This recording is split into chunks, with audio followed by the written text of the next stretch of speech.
Following the group stage of the Club World Cup, even more people are starting to wonder if this tournament is really worth it.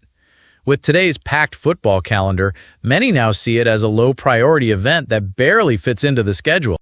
We've seen half-empty stadiums, games delayed due to weather alerts, and all kinds of surprises from the unpredictable American climate. And let's be honest, the performance level from teams in Africa, Asia, and especially from Oceania, it's been underwhelming. So why is this tournament catching so much flack? Let's talk about it.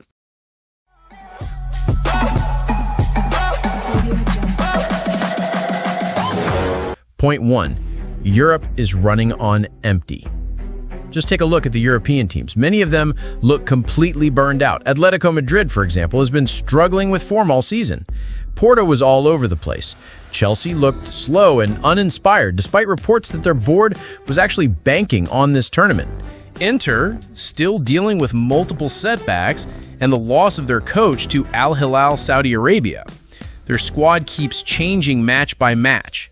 There are some exceptions, of course. Xabi Alonso is trying out his system at Real Madrid, experimenting with Trent and Hyacinth.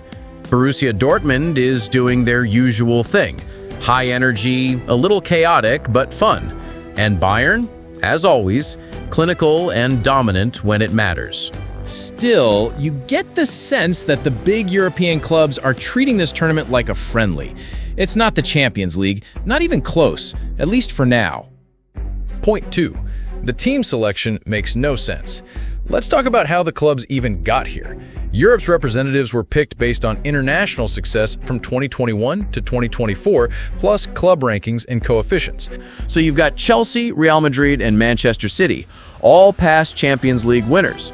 But then teams like Bayern, PSG, Inter, Porto, Benfica, Dortmund, Atletico, Juventus, and, weirdly, Red Bull Salzburg, who only made it thanks to a technicality. They were 18th in the rankings, but because only 2 clubs from each country can qualify, stronger teams like Liverpool, Barcelona, Arsenal, Milan, Napoli, Manchester United, Tottenham, and Bayer Leverkusen didn't get in. Instead, we got Mamelodi Sundowns from South Africa, Urawa Reds from Japan, Ulsan Hyundai from Korea, Wydad Casablanca from Morocco, and Al Ain from the UAE. Oh, and don't forget Auckland City, a club made up mostly of amateurs, included only because someone had to represent Oceania. Now, no real complaints about the teams from the Americas. The Brazilians, Argentinians, Mexicans, and even some MLS squads showed quality, in some cases better than the Europeans, especially the Brazilian sides. But Auckland? That's just absurd. It highlights how flawed and uneven the qualification process really is. Point 3. The weather is a disaster. It almost seems like the organizers were caught off guard by the US summer. Most matches in the first time slots were played in brutal heat. We're talking over 30 degrees Celsius with extreme humidity. One glaring example, Paris and Atletico played their match at noon in Los Angeles. It was 40 degrees Celsius at kickoff.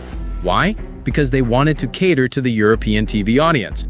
But that plan backfired. Heat is one thing, at least it affects everyone the same. You can pause for water breaks, play slower, and still finish the match. But what about when things go the other way? Heavy rain, lightning storms, unexpected delays. Ulsan and Mamelodi kicked off an hour late. Pachuca and Salzburg waited over 90 minutes. Benfica and Auckland, their match was delayed by more than 2 hours, 130 minutes of waiting. Players lose rhythm, fans lose interest, broadcasters miss their slots, nobody benefits. The weather might be unpredictable, but proper planning could have avoided a lot of this. Unfortunately, it seems like fans, as usual, weren't the top priority. Ticket prices for the opening match had to be slashed by nearly 7 times just to fill seats at Hardcore Arena. Only then did the crowd finally approach a decent size. Now, to be fair, games involving Real Madrid, PSG, and Bayern did manage to pull solid attendance numbers. That was largely thanks to the flood of Brazilian and Argentine fans who showed up in force. Hats off to them. True dedication. But when it came to matches like Benfica versus Auckland or River Plate facing Ulsan or Mamelodi, watching the half-empty stands was more painful than entertaining. Next issue, sponsored dissatisfaction. FIFA made a bold and costly move by pulling the Club World Cup out of its regular sponsorship bundle. Because of that, longtime partners like Coca-Cola were nowhere to be seen, despite investing billions in the FIFA-backed events in the past. It seems the organizers were looking to monetize this tournament separately, and that decision backfired. The broadcast rights saga was no smoother. Apple TV was initially in the picture, rumored to be willing to pay $4 billion. But when it came down to the actual offer, it was less than a quarter of that. FIFA wasn't satisfied. In response, a new bidding process was launched, quickly. In the end, the streaming rights went to the Zen platform, who reportedly paid close to what Apple had originally offered, around $1 billion. But this last-minute scramble highlighted the chaos behind the scenes. Still, let's not overlook the positives. First, this tournament serves as a testing ground for the next World Cup, the ultimate football event for clubs that don't compete internationally. Like any massive production, it needs a trial run. And thanks to this, organizers now know what needs fixing. Weather issues aside, there's time to adjust before the real thing. Second, the Club World Cup has given football fans a fresh look at South American teams. Hardcore followers might already be familiar with names like Botafogo, Flamengo, Sao Paulo, Santos, Palmeiras, Boca Juniors, River Plate, maybe even Independiente. But for many global fans, this was their first chance to really see these squads in action. And what a showing! Botafogo took down PSG. Flamengo outplayed Chelsea. Boca Juniors went toe-to-toe with Bayern and Benfica. Fluminense stood their ground against Borussia Dortmund. Add to that a sea of passionate, vibrant fans from South America, and you've got a spectacle the likes of which other continents rarely deliver. Let's talk money. There's real cash on the line. The champion takes home a massive $125 million.